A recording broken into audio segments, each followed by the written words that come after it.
Something ran in front of my truck late one night. I barely escaped with my life. I work for a logging company that sits far out in the boonies, surrounded by at least 15 to 17 miles of forest in all directions. The nearest town, which is the one I live in, is roughly 18 miles away from it. I've worked there for the last 8 years, but recently, with inflation beginning to ravage my savings account as prices for everything from rent to gas have shot through the roof, I've volunteered for late-night shifts in order to make as much overtime pay as I'm allowed to. I always heard from some of the guys working the night shifts that the woods, as well as the drive out of them at 2 or 3 in the morning, take on a far darker and almost sinister ambiance. But truth be told, I always wrote their words off as simply being frightened, something that I thought was being stupid for grown men from their 20s to 50s to still have. After all, it was like a grown man still needing a nightlight in their bedroom, as if they were still afraid of the boogeyman in the closet.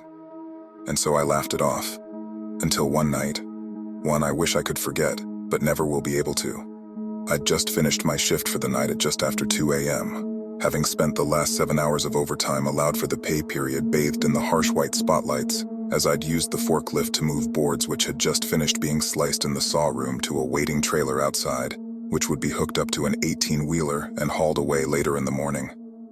Parking the forklift back in its bay, I hopped out of it and strode into the break room, where a few of the remaining men on shift, along with one of the 2 security guards, sat on the 2 ratty couches, watching what looked like an old 50s monster movie on the ancient TV hooked up to an equally ancient VCR.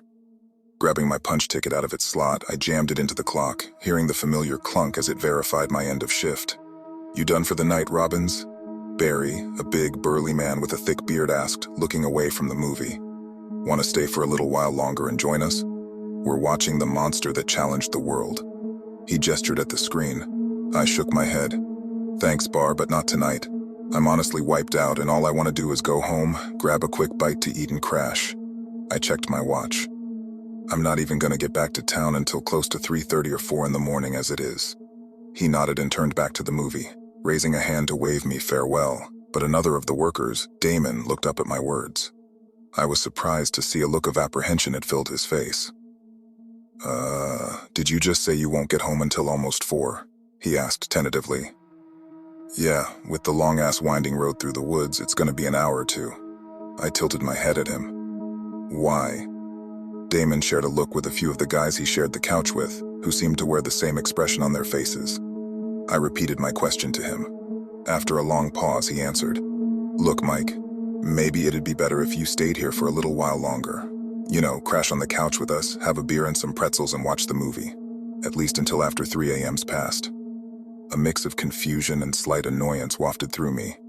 I already said I just wanted to go home and go to bed. Damon's a good guy, but I swear he's hard of hearing sometimes. Using the last of my patience, though, I decided to indulge him. "And why exactly is that?" I asked. Another look was shared between the men. Spencer, the dude to Damon's right, spoke up. "Look, Mike, I know you don't exactly believe in, well, most things, but I can't in good conscience let you walk out the door without warning you. None of us can." Barry let out an exasperated groan.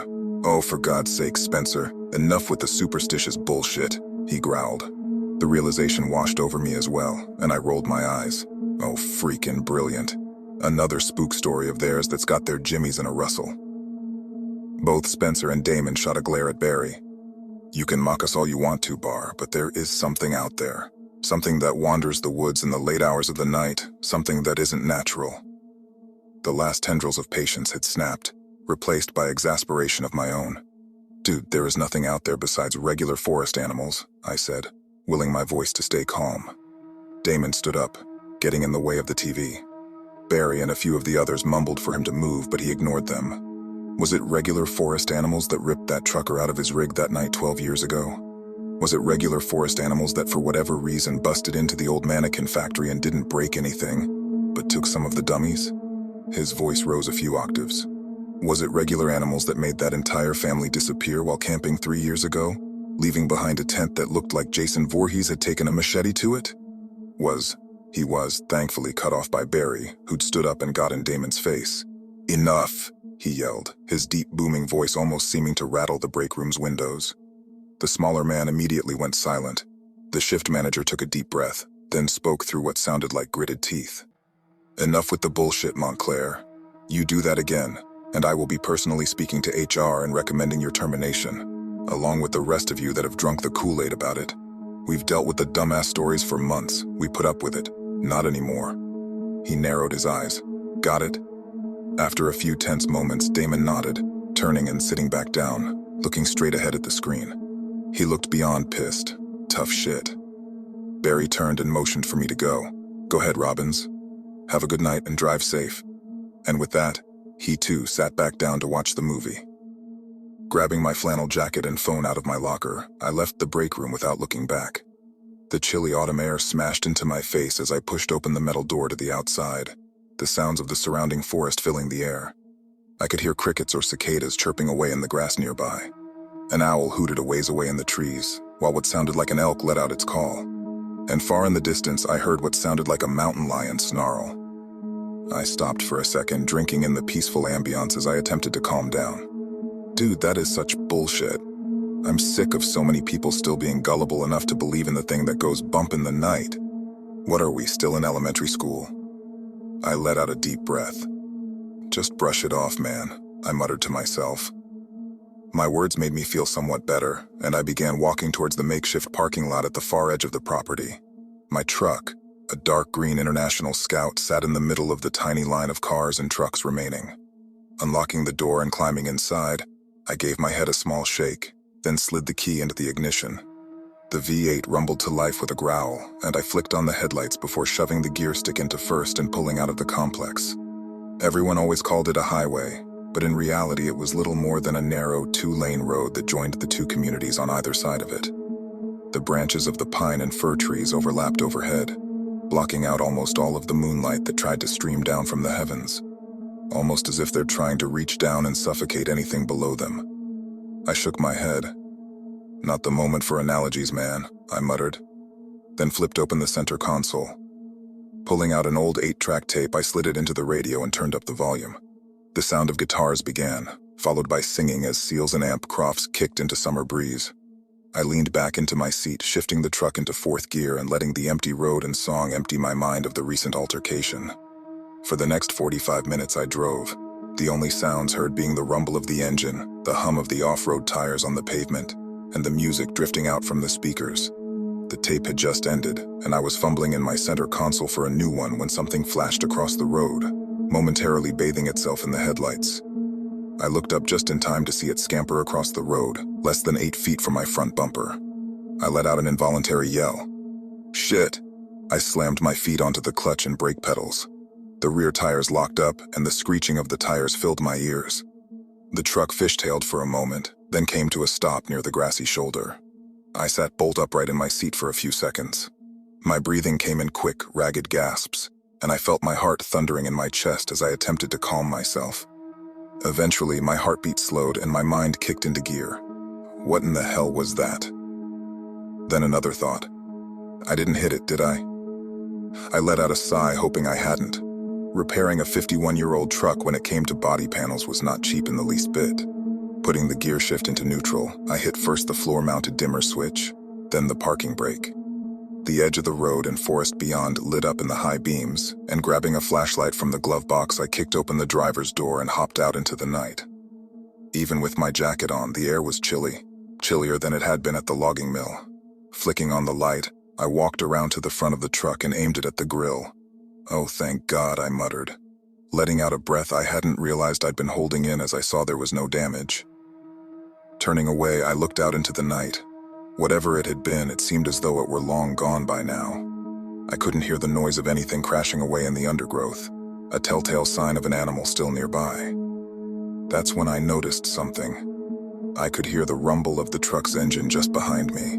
I could hear the faint whistle of the wind whipping through the maze of trees that surrounded the road.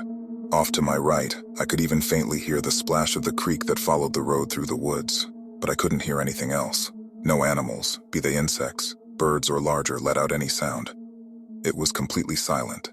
An involuntary chill ran up my spine and I shivered. I've lived out near the woods my entire life, and never before or since have I ever heard the forest so silent. It wasn't right, it was unnatural. Another chill ran up my spine and I looked around, panning the flashlight beam to either side of the dark road. I had just decided on getting back in my truck when the feeling washed over me. And alone on a 2-lane road with no streetlights in the middle of nowhere, it wasn't a welcome feeling. It was the sensation of being watched, of being observed. I felt my pulse begin to quicken again as I realized just how vulnerable I was out here. I did keep a pistol in the center console, just in case I ever needed it, but I'd left it in the truck, a decision I began to regret. Okay, time to get back in the truck. Move your ass, man, I said softly to myself. The feeling of being watched was getting stronger by the second, and my mind flashed to the scream of the mountain lion I'd heard earlier. To a big cat, I would be easy pickings out here. My decision made, I finally forced myself to turn around and begin walking back to the open driver's door. That's when one of the worst feelings I've ever had crashed into me.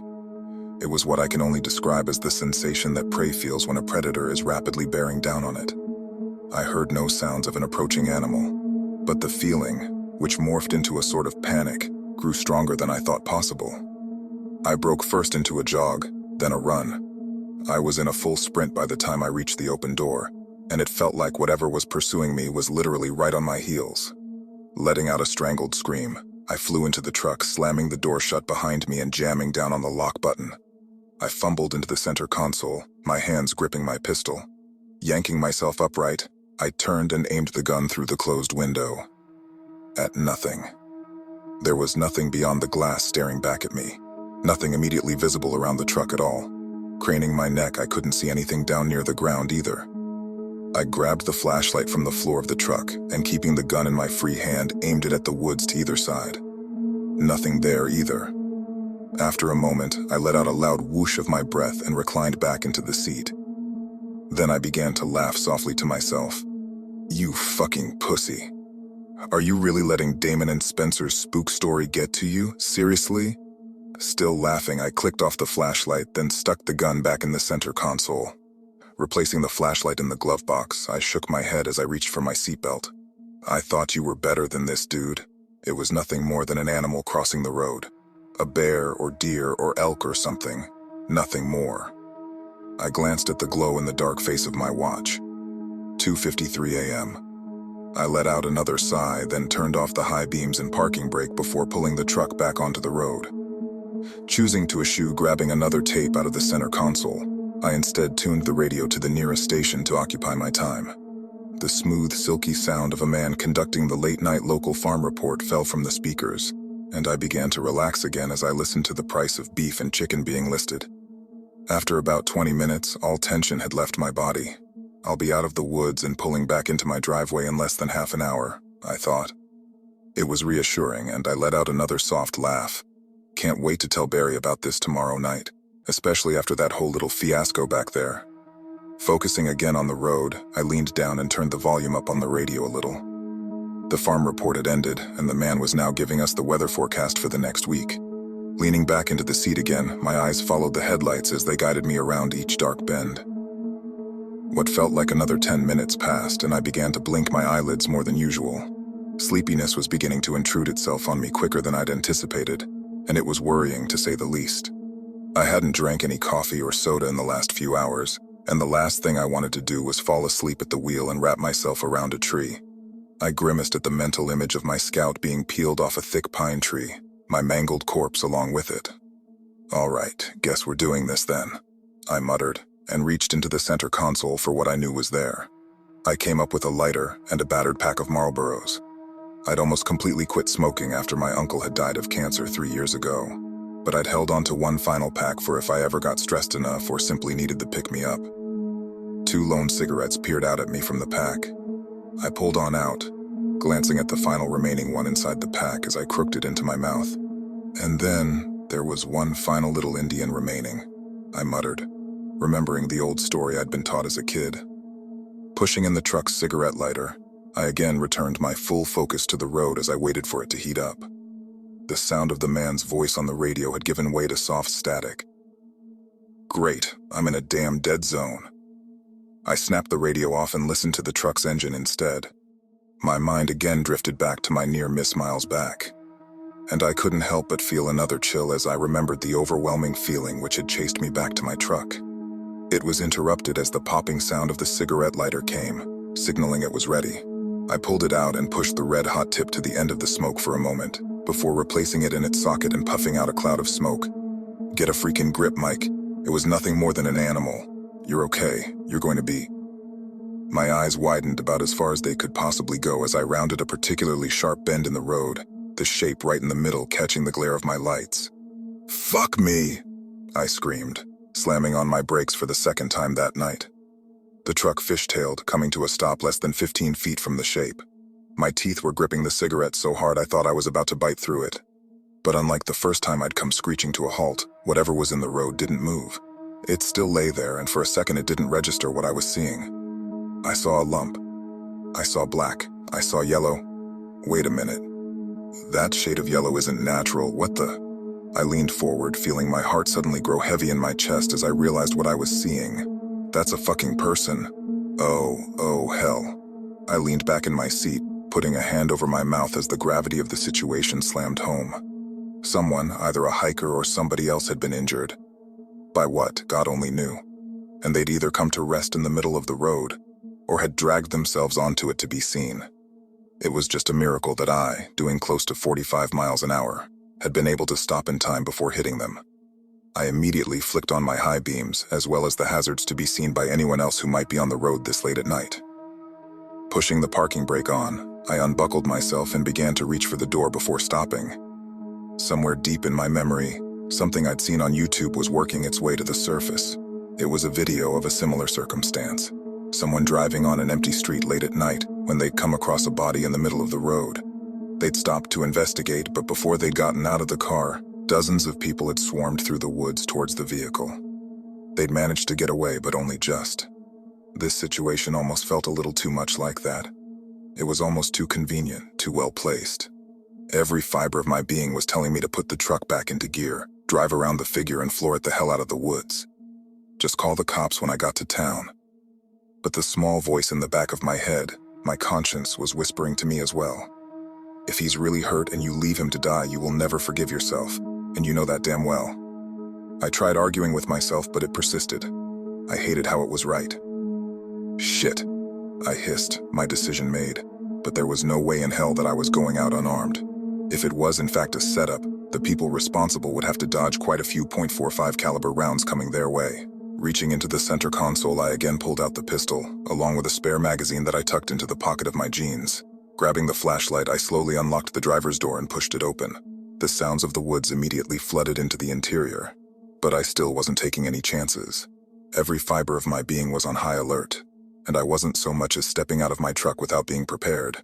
My truck sits up on about a 4 or 5 inch lift kit, which leaves a large amount of clearance between the undercarriage and the ground. Enough for a person to quickly scoot underneath and hide. The thought turned over in my head again, and I flicked on the flashlight. Gripping both it and the pistol in slightly sweaty hands, I tensed my body, then simply dropped out onto the pavement. I dropped to one knee in a crouch, snapping both the gun and light up to aim underneath the vehicle. To my relief, nobody lurked there. No eyes glared back at me. Ducking my head slightly, I aimed out from underneath the truck at the woods on the opposite side. Still nothing. Taking a deep breath, I stood up slowly, reaching out and slowly closing the driver's door shut behind me. I didn't want anyone getting in behind me and hiding in the back seat. Taking a few steps forward, I moved to the front of the truck, then moved so I was standing directly between the twin headlight beams. I stood there for a moment, listening hard. The sounds of the woods continued, providing me a little comfort. However, I noted with a small twinge of uneasiness that a bit of a thick mist was seeping in from the surrounding woods. It was already beginning to creep across the road, the white tendrils looking like fingers reaching out to ensnare anything in its path. Swallowing slightly, and keeping the pistol and light trained out ahead of me, I slowly began to walk forward, attempting to keep my boots from rapping too loudly against the pavement. I kept myself between the headlights as I approached the figure lying in the road. I could see now that it seemed to be someone dressed in a tracksuit, as though they'd been jogging when whatever had happened to them had happened. But that made no sense. It was the middle of the night. No person with common sense would jog on a road with no lights this late, no matter how dedicated they were. A pit was forming in my stomach, and a feeling began to settle over me, but it was one I pushed away. But I kept moving my flashlight to either side of the road, my finger tightening slightly around the trigger. As I came within 5 feet of the figure, I saw they were laying face down. A mop of brown hair concealed their features. Swallowing a little harder, I took the final few steps until I stood next to it. I knelt down, reaching out with the hand that held the light and tapping the figure on the shoulder. "Hey," I whispered, not daring to raise my voice any louder. There was no response. I shook the figure, first gently, then a little harder. "Hey," I repeated. No answer. Taking a deep breath and preparing to face the worst, I gripped the figure by the shoulder and rolled it over onto its back. I let out a loud gasp, almost dropping the flashlight before training it on its face. It wasn't a person. It was a fucking store mannequin, one which had a wig stapled to it to hide the obvious white head. A sense of shock briefly overtook me, and then was replaced by another feeling. Dread. "Oh, fuck me," I hissed, realizing how stupid I'd been. I just walked directly where someone had wanted me. My eyes flicked up and all around me at the woods, which had suddenly gone eerily silent as they had been when I'd almost hit whatever I had. Fuck. I began to get to my feet when my eyes were drawn back towards the mannequin. Something dripped down from beneath the wig onto the dummy's cheek. Something red. Realizing what it was, I suddenly stumbled to my feet. That's not a freaking wig. Oh shit, oh shit, oh shit. Fear and dread was now coursing through my veins, and I snapped the gun and light around a little too wildly. The silence around me was now deafening, and I began to rapidly back up towards my truck. That was when I froze. The feeling I'd had miles back had returned with a vengeance. It washed over me like a tsunami, and I again felt like a gazelle being hungrily gazed at by a lion. I forced myself to take another step back, still looking around wildly, then froze again as my beam landed on something. Something that was not natural. All the air escaped from my lungs in a ragged gasp. The shape rose up from the forest floor, about 30 or 40 feet in the woods to my left. It was pure black, even blacker than the darkness that surrounded it. I couldn't make out any distinguishing features, but I knew it was there. Something red caught my beam's gaze, along with something white that curved up beneath it. For a single horrific second, I realized what I was seeing. And then I was screaming, backpedaling towards my truck and unloading every round in my pistol at it. But they did nothing. It was as if the rounds simply melted through it, or were absorbed and didn't harm it at all. It let out a sound, and as panicked as my mind was, the terrifying understanding hit me. It was fucking laughing. And then it was suddenly a blur of motion, rushing towards me. It didn't make a sound, more seeming to float over the ground than run on it. The same blur I saw earlier. I turned and dashed for the slightly ajar driver's door, yanking it open and flying inside. I scrambled for the door handle, yanking it shut. Just in time as well. I felt it slam into the side of the truck, hard enough to rock it on its suspension. Jamming down the lock, I dropped the empty gun and light and fumbled with the parking brake. As I snapped it off and sat upright, I risked a glance out the driver's window as I reached for the shifter. And I screamed again, because it was pressed hard, up against the side of the truck. I felt an odd sensation. And then horror filled me as I realized what it was trying to do. It's trying to flip the fucking thing over. The understanding spurred me to move, and I jammed the truck into first gear, my foot slamming down on the gas. I don't think it was prepared for that. I think it must have thought it had paralyzed me enough with fear, able to give it enough time to turn over the Scout on its roof, where it could have taken its time to get in at me. It finally did let out a sound as the truck ripped itself out of its grasp, peeling away with a screech of the tires. It let out a shriek of rage. The sound chilled my blood with how angry and vicious it sounded. But I refused to let it stop me. I slammed the clutch, wrenching the truck from second to third gear harder than I probably should. All I wanted was to get as far away from it as I possibly could. As the accelerator climbed towards 50 miles an hour, I snatched the old flip phone from the passenger seat, opening it and hoping to see any reception bars at all. "Damn it," I yelled, seeing exactly 0 showing in the top right-hand corner of the screen. Still in the dead zone. Dropping it and slamming the truck into fourth gear, I instead concentrated on keeping myself on the road. My hands gripped the steering wheel hard, and I heard the tires screech in protest as I took a turn too fast. I glanced in the rearview mirror for a moment, and felt all the blood drain out of my face. "Oh, you've got to be fucking kidding me," I moaned out. The black shape was chasing after me, at what my speedometer now said was over 65, and it was gaining. I stomped my foot to the floor, the engine roaring louder than I ever heard it as it momentarily went airborne on a dip. Still, the shape grew closer, and I saw the same shapes appear on it. the same red and white, and it made me scream again. Not taking my eyes off of the road, I reached down and snatched the gun from the floor. Using one hand to steer, I ejected the empty magazine and fumbled the spare from my pocket. The speedometer was approaching 80, and I could now see only the black shape filling the rearview mirror. Slapping the magazine into the gun, I racked the slide and turned to fire again. I knew it was useless. The thing had brushed off 10 rounds like it had been nothing, but it was the only thing I knew to do. I felt something ram itself into the truck's tailgate. The rear end slid out a little bit, and I was terrified of going into a spin. Letting out a scream of defiance, I spun around in my seat and aimed directly at it. That was when it let out another shriek of rage, louder than the first one. And then it stopped. I didn't realize it at first, turning back for a second to see where I was going. When I turned back, there was nothing behind me, nothing but the red glow of my taillights. What? I quickly looked around, afraid it was moving to try and ram me from the side. But as I looked around, I saw something up ahead, something rapidly approaching, something that made me begin to half laugh, half cry with relief. It was the first set of streetlights marking the end of the forest and the entrance to town. That was 2 weeks ago. I haven't been able to so much as step outside after dark since. Even though I know that for whatever reason it couldn't leave the forest, I'm still terrified that it'll find a way to get me. I haven't been back to work since that night, haven't answered any of Barry or HR's phone calls. Hell, I'm close to quitting and just packing up and moving somewhere far away from here, maybe to the city, somewhere which always has bright lights and people in safety. That thing that Damon and Spencer and the others spoke about. It's real, and it's out there. It's smart enough to be able to set up traps to lure people right where it wants them, which means all the things they spoke about, all the missing people, the campers, the trucker. God, I do not want to even think about what that monster could have done to them, nor do I want to think about exactly where or who it got that scalp from.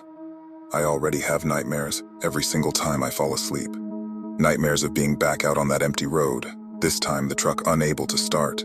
Nightmares of hearing it laugh at me again, and nightmares of seeing those red eyes, and that wicked smile, one filled with rows upon rows of razor-sharp teeth. Nobody will ever believe me if I tell them. Hell, I'm pretty sure you won't believe me you reading this. I don't really care, but I need to warn you. Warn you of one thing. If you ever find yourself driving down a dark and empty road through the woods, do not stop. Do not ever stop for anything. Keep your eyes straight ahead, and if you ever see anything flicking through the trees or across the road, keep going. Because you never know what might be out there, watching you.